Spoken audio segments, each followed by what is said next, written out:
सर्वत्र गोविन्दनामसङ्कीर्तनं गोविन्द गोविन्द। ॐ श्रीगुरुभ्यो नमः। इति श्रीमद्भागवतमहापुराणं दशमस्कन्धः अथ पञ्चमोऽध्यायः। श्रीशुक उवाच नन्दस्वात्मज उत्पन्ने जाताह्लादो महामनाः आहूय विप्रान् वेदज्ञान् स्नातः शुचिरलङ्कृतः वाचयित्वा स्वस्न्ययनं जातकर्मात्मजस्य वै कारयामास विधिवत् पितृदेवार्चनं तथा धेनूनां नियुते प्रादाद् विप्रेभ्यः समलङ्कृते तिलाध्रीं सप्तरत्नौघ शातगौभाम्बरावृतान् कालेन स्नानशौचाभ्यां संस्कारैस्तपसेज्यया शुध्यन्ति दानैर्सन्तुष्ट्या द्रव्याण्यात्मात्मविद्यया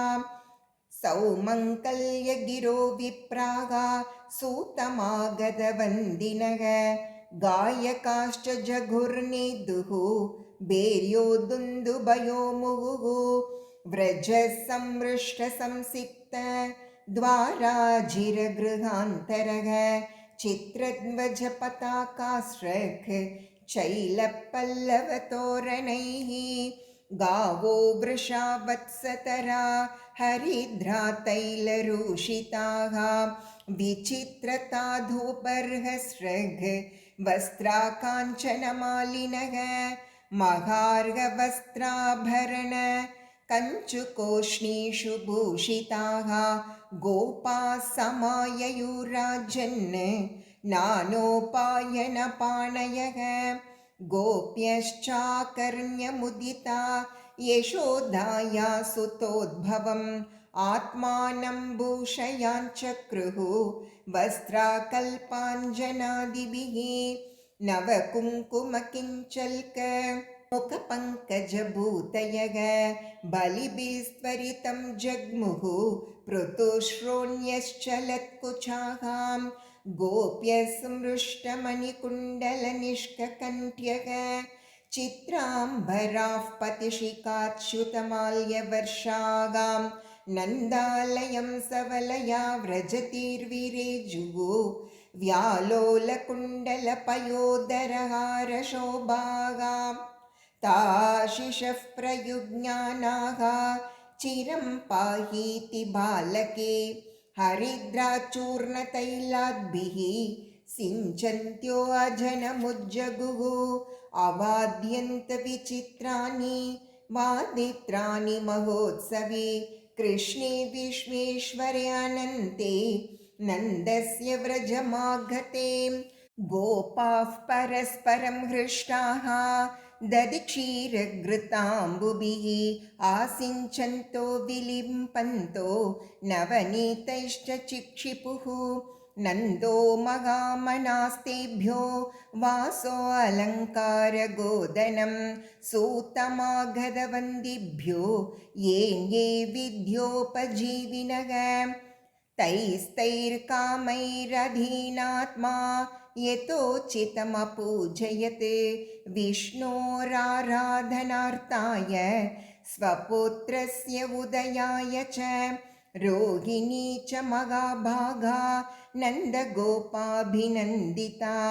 व्यचरद् दिव्यवासस्रक् कण्ठाभरणभूषिता ततारभ्य नन्दस्य व्रजः सर्वसमृद्धिमान् हरेर्निवासात्मगुणैः रमाक्रीडमभुनृप गोपान् गोकुलरक्षायां निरूप्य मथुरां गतः नन्दः कंसस्य वार्षिक्यं करं दातुं कुरुद्वः वसुदेव उपश्रुत्य भ्रातरं नन्दमागतं ज्ञात्वा दत्तकरं राज्ञे ययौ तदवमोचनं तं दृष्ट्वा सहसोत्थाय देहः प्राणमिवागतं प्रीतः प्रियतमं दोर्भ्यां सस्वजे प्रेम विह्वलः पूजितः सुखमासीनः पृष्ट्वा नामयमादृतः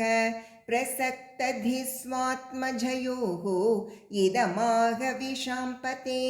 दिष्ट्या भ्रातः प्रवयस इदानीमप्रजस्यते प्रजाशाया निवृत्तस्य प्रजायत्समपद्यत दिष्ट्या संसारचक्रेऽस्मिन्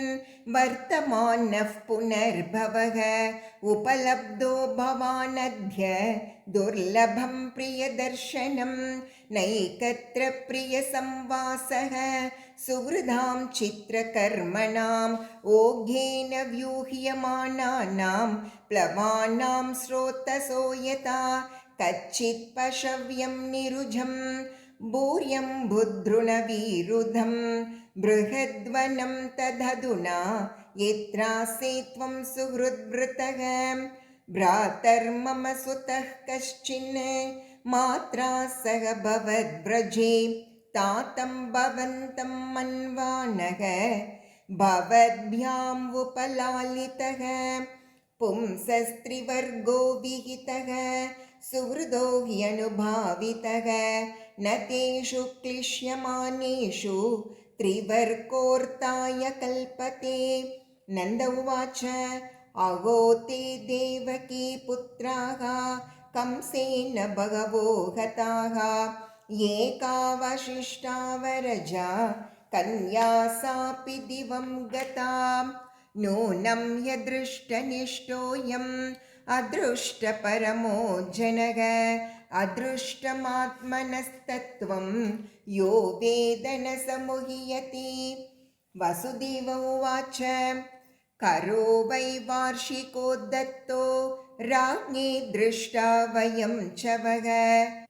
न इह स्तेयं बहुतितं सन्त्युत्पाताश्च गोकुले। श्रीशुक उवाच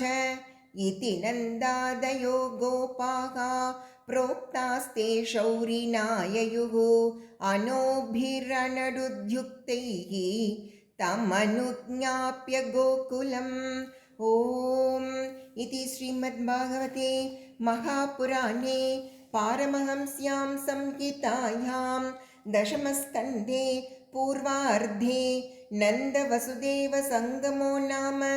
पञ्चमोऽध्यायः। ॐ सर्वत्र गोविन्दनाम संकीर्तनं गोविन्द गोविन्द। ॐ सर्वत्र गोविन्दनाम संकीर्तनं गोविन्द गोविन्द। ॐ श्रीगुरुभ्यो नमः। इति श्रीमद्भागवत महापुराणं दशमस्कन्धः अथ षष्ठोऽध्यायः। श्रीशुक उवाच नन्दः पतिवचः शौरेः न मृषेति विचिन्तयन् हरिं जगाम शरणम् उत्पाताघमशङ्कितः कंसेन प्रहिता घोरा पूतना बालघातिनी शिशूंश्चचार निघ्नन्ति पुरग्रामव्रजादिषु न यत्र श्रवणादीनि रक्षोघ्नानि स्वकर्मसु कुर्वन्ति सात्वतां भर्तुः यातु धान्यश्च तत्र हि साकेचर्ये कदोपेत्य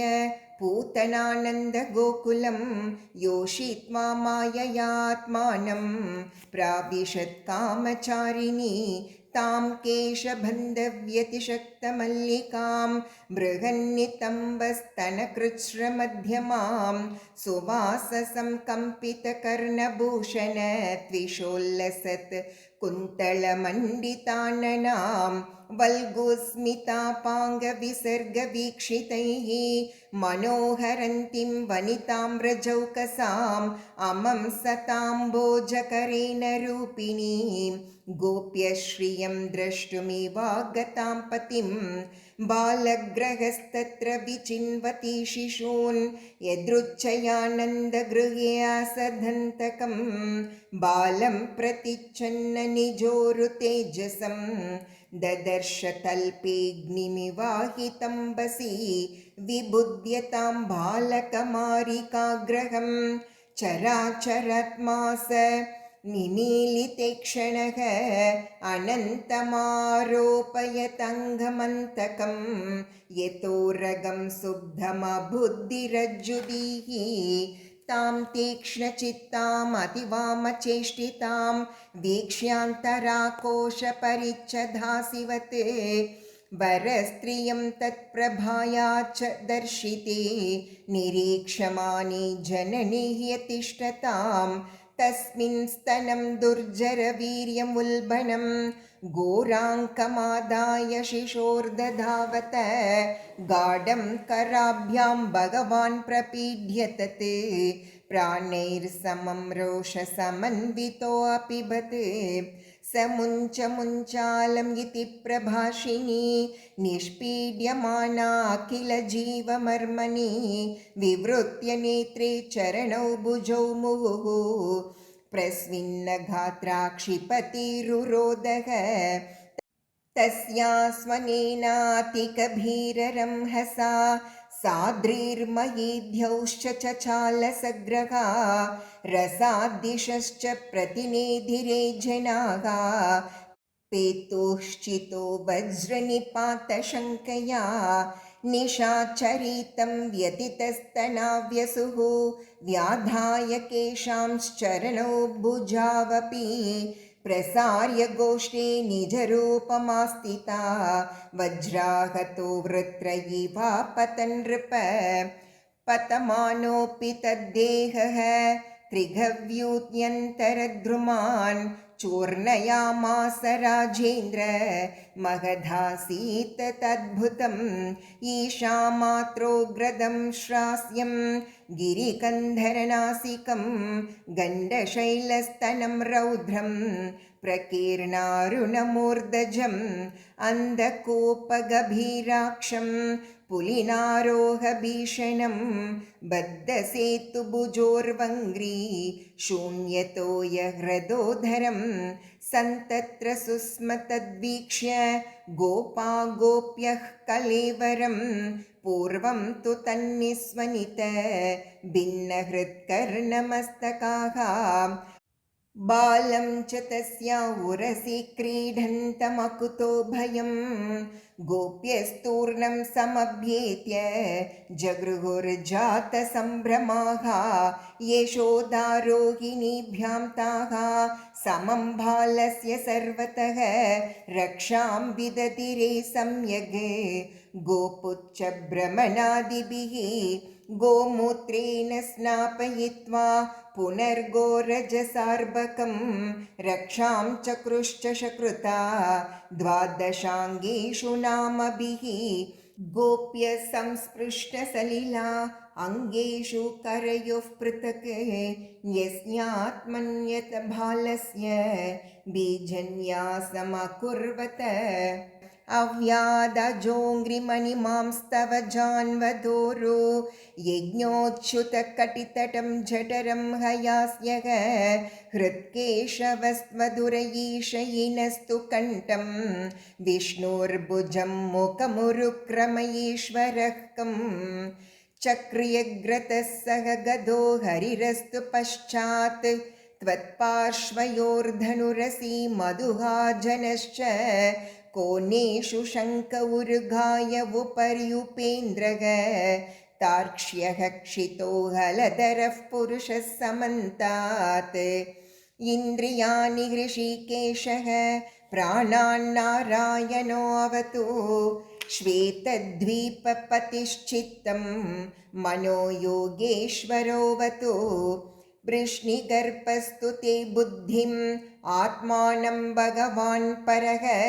क्रीडन्तं पातु गोविन्दः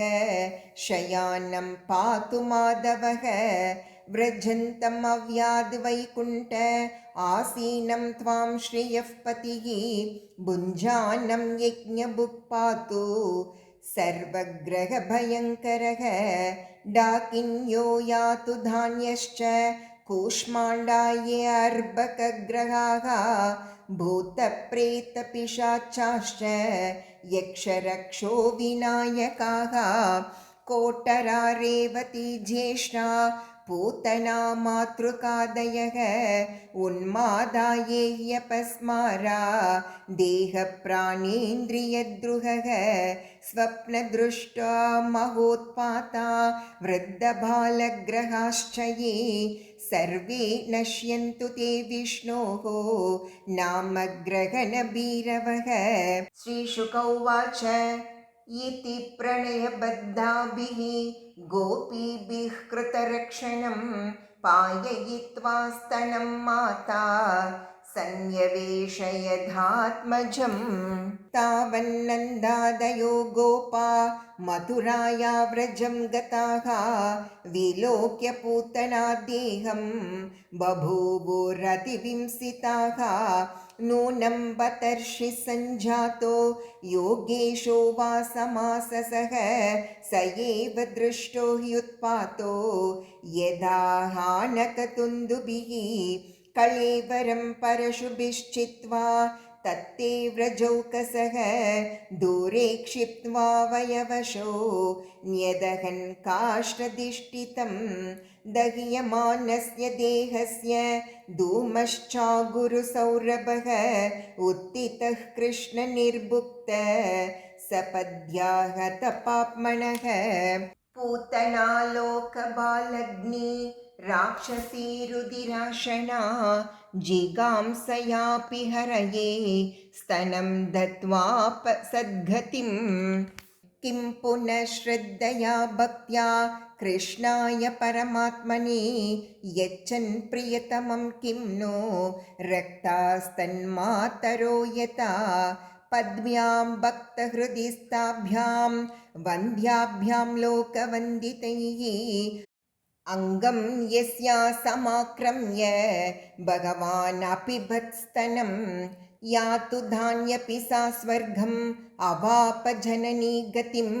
कृष्णभुक्तस्तनक्षीराः किमु गावो नु मातरः पयांसि यासामपिबत् पुत्रस्नेहस्नुतान्यलं भगवान् देवकी पुत्रः कैवल्याद्याखिलप्रदः तासामविरतं कृष्णे कुर्वतीनां सुतेक्षणं न पुनः कल्पते राजन् संसारो ज्ञानसम्भवः कटधूमस्य सौरभ्यम् अवघ्राय व्रजौकसः किमिदं कुतये वेति वदन्तो व्रजमाययुः ते तत्र वर्णितं गोपैः पूतनागमनादिकं श्रुत्वा तन्निधनं स्वस्ति शिशोश्चासन् सुविस्मिताः नन्दस्वपुत्रमादाय प्रेत्यागतमुदारदीः मूर्ध्न्युपाग्राय परमां मुदं लेभीकुरुद्वः य एतत्पूतना मोक्षं कृष्णस्यार्भकमद्भुतं शृणुयात् श्रद्धया मर्त्यो गोविन्दे लभते रतिं गोविन्दे लभते रतिं गोविन्दे लभते रतिम्। ॐ इति श्रीमद्भागवते महापुराणे पारमहंस्यां संहितायां दशमस्कन्धे पूर्वार्धे षष्ठोऽध्यायः। ॐ सर्वत्र गोविन्दनाम संकीर्तनं गोविन्द गोविन्द।